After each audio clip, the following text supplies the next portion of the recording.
People who are living far below their means enjoy a freedom that people busy upgrading their lifestyles just can't fathom. And I think that's very important, like just to not upgrade your lifestyle all the time to maintain your freedom. And it just gives you freedom of operation. Once you make a little bit of money, you still want to be living like your old self so that just the worry goes away. So don't run out to upgrade that house and lifestyle and all that stuff. Let's say you're getting paid $1,000 an hour. The problem is that when you go into a work lifestyle like that, you don't just suddenly go from making $20 an hour to making $1,000 an hour. That's a progression over a long career. And as that happens, one subtle problem is that you upgrade your lifestyle as you make more and more money. And that upgrading of the lifestyle ups what you consider to be wealth, and you stay in this wage slave trap. So I forget who said it, maybe it was Nassim Taleb, but he said, the most dangerous things are heroin and a monthly salary, right? Because they're highly addictive. Here's the greatest musical talent maybe that ever lived. And what was his life like? Well, he was bitterly unhappy and he died young. That's the life of Mozart. What the hell did Mozart do to screw it up? To make himself, well, he did two things that are guaranteed to create a lot of misery. He overspent his income scrupulously. That's number one. That is really stupid. And the other thing was he was full of jealousies and resentments. If you'll overspend your income and be full of jealousy and resentments, you can have a lousy, unhappy life and die young. All you've got to do is learn from Mozart.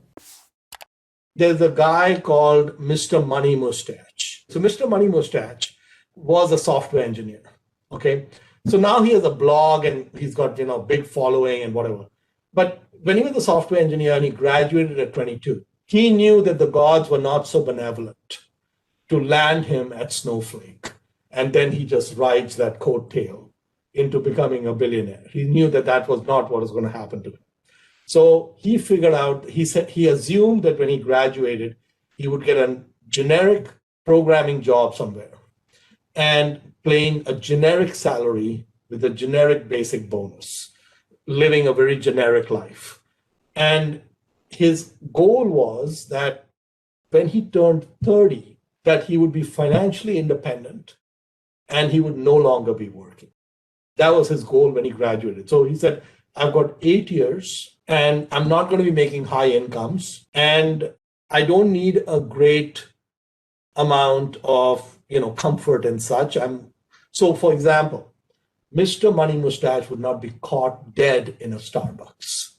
Okay. I mean, $4 for a latte, that's not happening for him. I mean, he would just, he would choke if that ever. For him, it's like more like 5 or 10 cents max for beverages in a day. Okay. If you go to his blog, you will understand what frugality means. Okay. Like he lives on like $8,000 or $10,000 a year. A new car, not in 3 generations would he ever buy a new car. And so like now he's in the woods of Colorado somewhere. So he retired at 30. He made a lot of money. He retired because he had no expenses. And he's a carpenter on the side.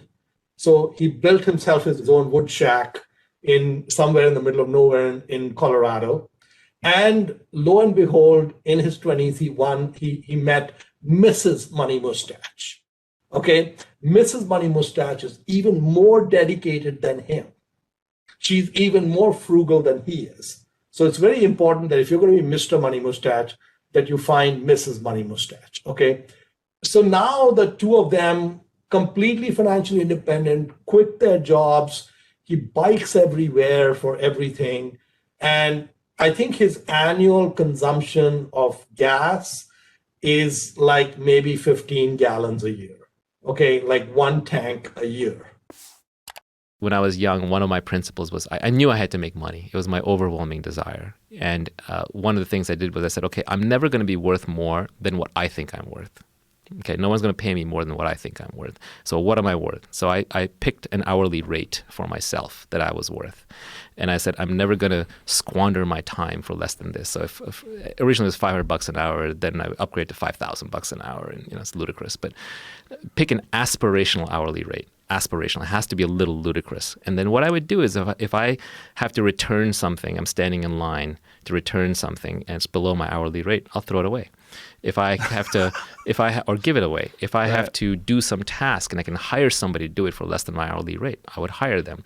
And so I just became extremely jealous of my time, which doesn't mean you can't have fun. Rest, leisure, spending time with your friends and family, that's all great. Don't count that. But if you're doing anything you don't want to do, which is the definition of work, it's a set of things that you have to do that you don't want to do. If you're working, it better be for your hourly rate. Otherwise, don't do the work. The tweet that we skipped was, there are no get-rich-quick schemes. That's just someone else getting rich off you. This goes back to the world being an efficient place. If there's an easy way to get rich, it's already been exploited. And there are a lot of people who will sell you ideas and schemes on how to make money, but they're just always selling you some $79.95 course or some audiobook or some seminar, which is fine. Everyone needs to eat. People need to make a living. They might actually have really good tips. If they're giving you actionable, high quality advice that acknowledges that it's a difficult journey and will take a lot of time, then I think that's realistic. But if they're selling you some get rich quick scheme, whether it's crypto or whether it's an online business or seminar, they're just making money off you. That's their get rich quick scheme. It's not going to necessarily work for you. One of the things about this whole Tweetstorm and podcast is that we don't have ads on here. We don't charge for anything. We don't sell anything. Not because I don't want to make more money. It's always nice to make more money. We're doing work here, but because it would completely destroy the credibility of the enterprise. If I'm saying, hey, I know how to get rich and I'm going to sell that to you, it ruins it. When I was young and I was kind of studying up on the topic, one of my favorite books on the topic was actually called How to Get Rich by Felix Dennis, the founder of Maxim magazine, billionaire who passed away. And he had a lot of crazy stuff in there, but he had some really good insights too. But whenever I read something by him or by the GoDaddy founder, Bob Parsons, or say Andrew Carnegie, you read stuff by people who are already very wealthy and they're clearly made their wealth in other fields, not by selling the how to get rich line. They have a credibility. You just trust them. And they're not trying to make money off of you. They are obviously trying to win some status and some ego, right? You always have to have a motivation for doing something. But at least that is a cleaner reason why they're probably not lying. They're probably not fooling you. They're not snowing you. If anyone is giving advice on how to get rich and they're also making money off of it, they should have made their money elsewhere. Like, you don't want to learn how to be fit from a fat person. You don't want to learn how to be happy from a depressed person. So you don't want to learn how to be rich from a poor person, but you also don't want to learn how to be rich from somebody who makes their money by telling people how to be rich. It's suspect. Anytime you see somebody who's actually gotten rich following some guru's advice on getting rich, just remember that in any random process, if you run it long enough and if enough people participate in it, you will always get every single possible outcome with probability 1. There's a lot of random error in there. And then also, this is why you have to absolutely and completely ignore business journalists and economist academics when they talk about private companies.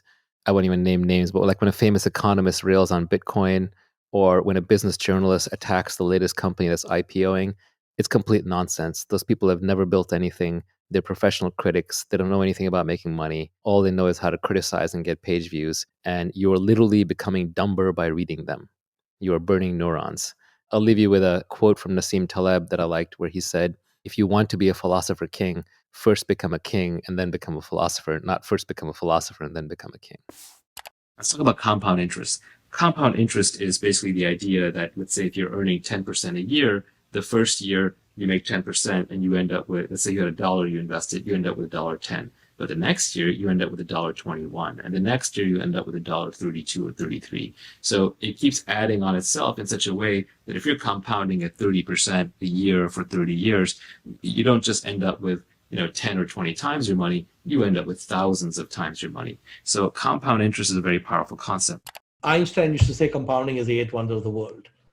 And there are three variables. You need to get fluency in compounding. And, we're not going to go there too much in this class, but there are three variables that control compounding. Your starting capital, or the capital you're contributing every year, the length of the runway, and your average annualized rate of return.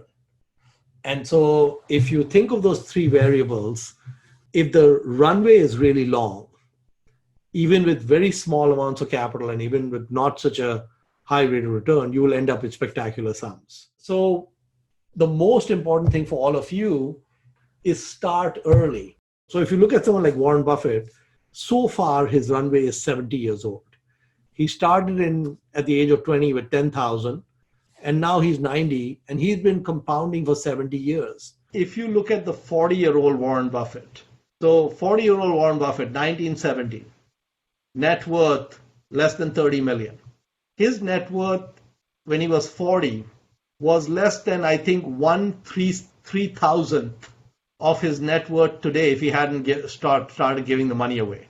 So this is the thing. One of the things about compounding is that because it's geometric, humans aren't used to thinking geometrically. You have to become fluent in thinking geometrically in your head. Now, let me leave you with two little reflections about this topic.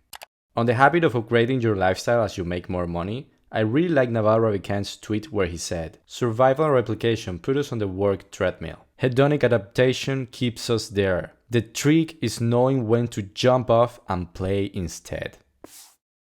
And on the topic of investing or buying into a get-rich-quick scheme or any other sorts of bad investments, Paul Graham, the founder of Y Combinator, wrote a very insightful essay titled "How to Lose Time and Money." In this essay, he shows that the most common way to lose a lot of money is not overspending, but making bad investments. And this makes sense because you can feel the self-indulgence of overspending, and it's hard to spend it all at once.